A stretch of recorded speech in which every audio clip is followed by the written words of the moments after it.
આજે આપણે ભારતના બંધારણના એક એવા પાના પર નજર કરવાના છીએ જે કદાચ સૌથી વધુ વાંચવામાં આવ્યું છે પણ સૌથી ઓછું સમજાયું છે આમુખ. આપણી પાસે જે સ્ત્રોત છે એ સિવિલ સર્વિસની તૈયારી માટેની એક માસ્ટર ક્લાસ જેવું છે, પણ અમારો હેતુ એને માત્ર યાદ કરાવવાનો નથી, પણ તેના દરેક શબ્દ પાછળની જે ભાવના છે, જે ઇતિહાસ છે, એને જીવંત કરવાનો છે. તમે બિલકુલ સાચું કહ્યું. આ છે ને, એ માત્ર એક પ્રસ્તાવના કે શરૂઆત નથી. એ તો બંધારણનો નૈતિક અને દાર્શનિક હોકાયંત્ર છે. એમ સમજો કે જો આખું બંધારણ એક વિશાળ ઇમારત હોય તો આમુખ એ પાયાનો પથ્થર છે. એ જ પથ્થર આખી ઇમારતનો ભાર અને હેતુ બધું નક્કી કરે છે. તે આપણને બતાવે છે કે આપણા બંધારણના ઘડવૈયાઓના સપના શું હતા. તો ચાલો આપણે એ સપનાની શરૂઆત ક્યાંથી થઈ બરાબર ત્યાંથી જ વાત કરીએ. સમયમાં થોડા પાછા જઈએ. તારીખ છે 13 ડિસેમ્બર 1946. બંધારણ સભાની બેઠક ચાલી રહી છે અને પંડિત જવાહરલાલ નહેરુ એક દસ્તાવેજ રજૂ કરે છે. એનું નામ છે ઉદ્દેશ્ય પ્રસ્તાવ. આ કોઈ સામાન્ય કાગળ નહોતો, ખરું ને? બિલકુલ નહીં. એ તો એક રીતે કહીએ તો ભવિષ્યના ભારતનો રોડમેપ હતો. તેમાં સ્પષ્ટ લખ્યું હતું કે ભારત એક સ્વતંત્ર સાર્વભૌમ ગણરાજ્ય બનશે. એમાં નાગરિકો માટે ન્યાય, સમાનતા અને સ્વતંત્રતા જેવા મૂળભૂત સિદ્ધાંતોની ગેરંટી હતી. આ તો જાણે આપણા રાષ્ટ્રની આત્માનો ઘોષણાપત્ર હતો. અને આ જ ઉદ્દેશ્ય પ્રસ્તાવ એ જ થોડા ફેરફારો સાથે પાછળથી આપણા આમુખનો આધાર બન્યો. પણ અહીંયા એક રસપ્રદ વળાંક આવે છે. 13 ડિસેમ્બરે રજૂ થયેલો આ પ્રસ્તાવ છેક 22 જાન્યુઆરી 1947ના રોજ સ્વીકારવામાં આવ્યો. આ આટલો બધો સમય કેમ લાગ્યો? આ કોઈ સામાન્ય રાજકીય વિલંબ તો નહોતો, બરાબર ને? ના ના, આ એક સૈદ્ધાંતિક નિર્ણય હતો. જુઓ, તે સમયે મુસ્લિમ લીગ બંધારણ સભાથી દૂર હતી. ડોક્ટર એમ.આર. જેકર જેવા પરિપક્વ સભ્યોનું માનવું હતું કે જો આપણે ઉતાવળમાં આ પ્રસ્તાવ પસાર કરી દઈશું તો સમાધાનના બધા દરવાજા એ બંધ થઈ જશે. આ બંધારણના ઘડવૈયાઓની દુરંદેશી બતાવે છે. તેઓ એવો સંદેશ આપવા માંગતા હતા કે આ રાષ્ટ્રનું નિર્માણ સર્વસમાવેશકતાના પાયા પર જ થશે, ભલે થોડી રાહ જોવી પડે. આપણા સ્ત્રોતમાં એક વાત વાંચીને મને ખૂબ નવાઈ લાગી, ખબર છે? આપણે બધા એમ માનીએ કે પ્રસ્તાવના તો કોઈ પણ પુસ્તકની શરૂઆતમાં જ લખાય, પણ અહીં તો આખું બંધારણ તૈયાર થઈ ગયું અને પછી છેક છેલ્લે આમુખ ઉમેરાયું. આ તો ઊંધું ગંગા જેવું લાગ્યું. આવું કેમ? એની પાછળનું કારણ એકદમ પ્રેક્ટિકલ અને તાર્કિક હતું. બંધારણ સભા એ સુનિશ્ચિત કરવા માંગતી હતી કે આમુખ એ સંપૂર્ણ બંધારણનો સાચો અરીસો બને, માત્ર એક ખાલી વચન નહીં. વિચારો, જો આમુખ પહેલાં બનાવી દેવાયું હોત અને પછી ચર્ચાઓ દરમિયાન કોઈ અનુચ્છેદ બદલાયો હોત તો આમુખ અને બંધારણ વચ્ચે વિસંગતતા આવી જાત. એટલે આખી ઇમારત તૈયાર થઈ ગયા પછી એના સારાંશ રૂપે આ પાયાનો પથ્થર મૂકવામાં આવ્યો. તો ચાલો હવે એ અરીસામાં જોઈએ અને એની પહેલી જ લાઈનથી શરૂઆત કરીએ. અમે ભારતના લોકો. આ શબ્દોમાં જ કેટલી તાકાત છે. આ માત્ર વાક્યની શરૂઆત નથી, આ તો એક ક્રાંતિ છે. ચોક્કસપણે. એકદમ. આ 3 શબ્દો લોકપ્રિય સાર્વભૌમત્વ એટલે કે પોપ્યુલર સોવરેનિટીના સિદ્ધાંતની સ્થાપના કરે છે. એનો અર્થ સ્પષ્ટ છે. સત્તાનો અંતિમ સ્ત્રોત કોઈ રાજા, મહારાજા કે બ્રિટિશ સંસદ નથી, પણ ભારતના સામાન્ય લોકો છે. આ બંધારણ લોકોએ પોતે જ બનાવ્યું છે અને પોતાને જ અર્પણ કર્યું છે. આ એક શક્તિશાળી ઘોષણા છે. હા, કે હવે શાસક અને શાસિત વચ્ચે કોઈ ભેદ નથી. અને આ લોકો દ્વારા સ્થાપિત રાજ્યનું સ્વરૂપ કેવું હશે તેનું વર્ણન આગળના 5 શબ્દો કરે છે. આ શબ્દો તો જાણે ભારતીય રાજ્યનું બાયોડેટા છે. સાર્વભૌમ, સમાજવાદી, બિનસાંપ્રદાયિક, લોકશાહી, પ્રજાસત્તાક. ચાલો પહેલા શબ્દથી શરૂ કરીએ. સાર્વભૌમ. સાર્વભૌમ એટલે સાદી ભાષામાં આપણી મરજીના માલિક. ભારત હવે પોતાના આંતરિક અને બાહ્ય નિર્ણયો લેવા માટે સંપૂર્ણપણે સ્વતંત્ર છે. કોઈ બહારની શક્તિ આપણને કહી ન શકે કે આપણે શું કરવું અને શું નહીં. ઘણા લોકો કોમનવેલ્થ કે યુએનની સદસ્યતા પર સવાલ ઉઠાવે છે, પણ એનાથી આપણી સાર્વભૌમત્વ પર કોઈ અસર નથી થતી, કેમ કે તે આપણી સ્વૈચ્છિક પસંદગી છે. આપણે ઈચ્છે ત્યારે તેને છોડી શકીએ.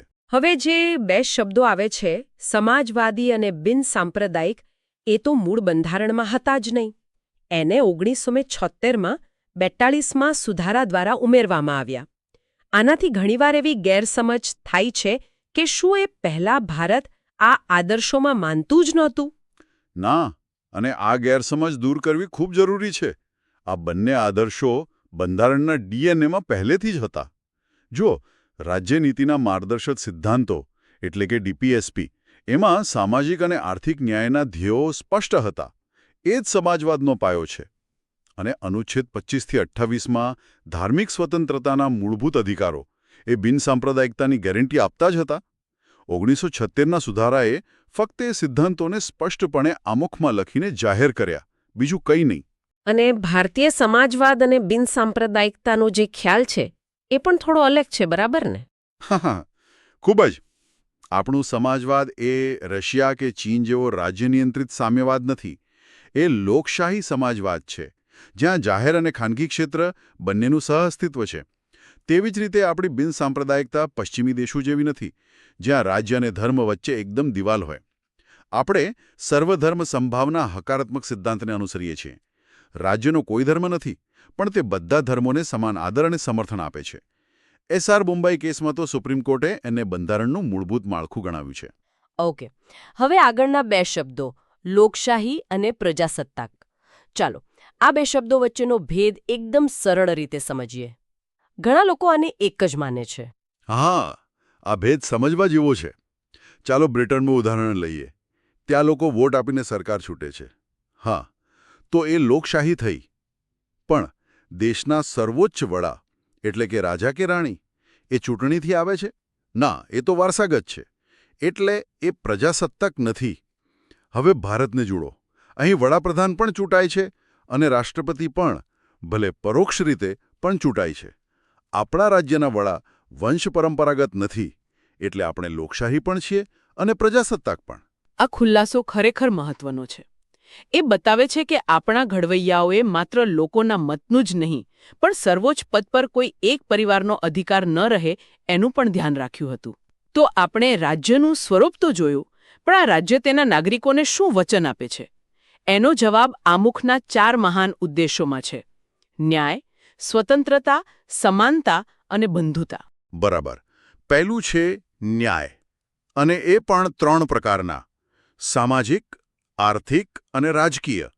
સામાજિક ન્યાય એટલે જાતિ, ધર્મ, લિંગના આધારે કોઈ ભેદભાવ નહીં. આર્થિક ન્યાય એટલે સંપત્તિનું કેન્દ્રીકરણ અટકાવવું. અને રાજકીય ન્યાય એટલે દરેક નાગરિકને મત આપવાનો અને શાસનમાં ભાગ લેવાનો સમાન અધિકાર. આ ત્રણેય ન્યાયનો વિચાર 1917ની રશિયન ક્રાંતિમાંથી પ્રેરિત છે. એટલે કે ન્યાય માત્ર કોર્ટ કચેરીની વાત નથી, પણ સમાજ અને અર્થવ્યવસ્થાના મૂળ સુધી પહોંચવાની વાત છે. હવે બીજો ઉદ્દેશ્ય, સ્વતંત્રતા. હા, સ્વતંત્રતા. વિચાર, અભિવ્યક્તિ, માન્યતા, શ્રદ્ધા અને ઉપાસનાની સ્વતંત્રતા. આ આપણા મૂળભૂત અધિકારોનો પાયો છે. પણ અહીં એ સમજવું જરૂરી છે કે આ સ્વતંત્રતા અમર્યાદિત નથી. એટલે કે સ્વતંત્રતા ખરી, પણ સ્વચ્છંદતા નહીં. એક જવાબદારી સાથેની આઝાદી. બિલકુલ. ત્રીજો ઉદ્દેશ્ય છે સમાનતા, દરજ્જો અને તકનીકની સમાનતા. કાયદાની નજરમાં કોઈ ઊંચ નીચ નથી અને દરેકને આગળ વધવાની સમાન તક મળવી જોઈએ. અને ચોથું, અને કદાચ સૌથી મહત્વનું છે, બંધુતા. એટલે કે ભાઈચારો. આ એક એવી ભાવના છે જે દેશના તમામ લોકોને એક તાંત્રે બાંધે છે. અને એક રસપ્રદ વાત એ છે કે સ્વતંત્રતા, સમાનતા અને બંધુતાનો આ ત્રિપક્ષીય આદર્શ ફ્રેન્ચ ક્રાંતિની દેન છે. આ બધી ફિલોસોફી અને આદર્શોની વાત તો બરાબર છે, પણ એક પ્રેક્ટિકલ સવાલ જે હંમેશા પૂછાય છે કે આ આમુખનો કાયદાકીય દરજ્જો શું છે? શું તે બંધારણનો ભાગ છે?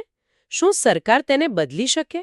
આ મુદ્દે તો કોર્ટમાં ઘણી મોટી લડાઈઓ થઈ છે. હા, આ એક ખૂબ જ મહત્વપૂર્ણ કાનૂની પ્રશ્ન છે અને સુપ્રીમ કોર્ટનો મત પણ સમય જતાં બદલાયો છે. શરૂઆતમાં 1960ના બેરુબારી યુનિયન કેસમાં કોર્ટે કહ્યું કે આમુખ બંધારણના ઘડવૈયાઓના વિચારોને સમજવાની ચાવી છે, પણ એ બંધારણનો ભાગ નથી. ઓહ, એટલે કે શરૂઆતમાં તેને માત્ર એક પરિચય જેવું માનવામાં આવ્યું. બરાબર. પણ પછી 1973માં ઐતિહાસિક કેશવાનંદ ભારતી કેસ આવ્યો. આ કેસમાં સુપ્રીમ કોર્ટે પોતાનો જૂનો ચુકાદો ફેરવી નાખ્યો અને સ્પષ્ટપણે કહ્યું કે આમુખ બંધારણનો એક અભિન્ન અને અતૂટ અંગ છે. આ એક સીમાચિહ્નરૂપ નિર્ણય હતો. અને પછી 1995માં LIC ઓફ ઇન્ડિયા કેસમાં કોર્ટે આ વાતને ફરીથી પુષ્ટિ આપી. તો કેશવાનંદ ભારતી કેસે સ્પષ્ટ કરી દીધું કે તે બંધારણનો ભાગ છે, પણ એ જ કેસમાં સુધારાને લઈને પણ એક મોટી વાત કહેવામાં આવી હતી, ખરું ને? હા, અને તે ભારતીય ન્યાયતંત્રનો કદાચ સૌથી ક્રાંતિકારી સિદ્ધાંત છે, મૂળભૂત માળખાનો સિદ્ધાંત, બેઝિક સ્ટ્રક્ચર. કોર્ટે કહ્યું કે સંસદ અનુચ્છેદ 368 હેઠળ આમુખ સહિત બંધારણમાં સુધારો કરી શકે છે, પણ તે એવા કોઈ સુધારા ન કરી શકે જેનાથી બંધારણનું મૂળભૂત માળખું જ નષ્ટ થઈ જાય. એમ સમજો કે તમે ઘરનું રિનોવેશન કરી શકો, પણ પાયો તોડી ન શકો. તો એનો અર્થ એ કે તેમાં સુધારો તો થયો છે. અત્યાર સુધી કેટલી વાર આમુખમાં ફેરફાર થયો છે? અત્યાર સુધી માત્ર એક જ વાર, 1976માં 42માં બંધારણીય સુધારા દ્વારા. ત્યારે સમાજવાદી, બિનસાંપ્રદાયિક અને અખંડિતતા આ 3 શબ્દો ઉમેરવામાં આવ્યા હતા. જોકે એ પણ યાદ રાખવું જરૂરી છે કે આમુખ બિનન્યાયિક છે, નોન જસ્ટિશિયેબલ. એટલે કે તમે માત્ર આમુખના આધારે કોર્ટમાં જઈને કોઈ કાયદાને પડકારી શકતા નથી. તે માર્ગદર્શક છે, શક્તિનો સ્ત્રોત નથી.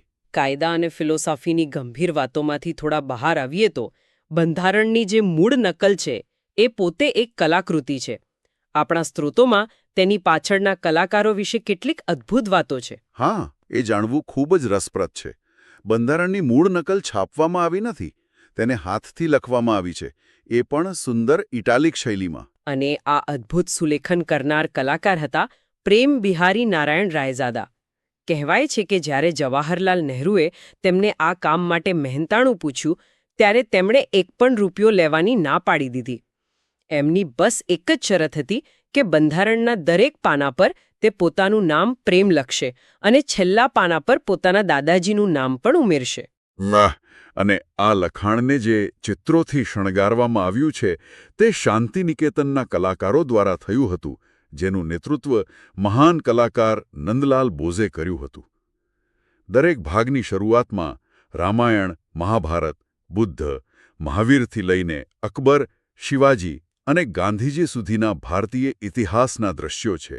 અને ખાસ કરીને જે આમુખનું પાનું છે તેનું સુશોભન નંદલાલ બોઝના શિષ્ય બેઓહર રામ મનોહર સિન્હા દ્વારા કરવામાં આવ્યું હતું. જો મૂળ આમુખનું પેજ ધ્યાનથી જોવામાં આવે તો નીચે જમણી બાજુએ દેવનાગરી લિપિમાં ટૂંકમાં રામ લખેલું જોવા મળશે.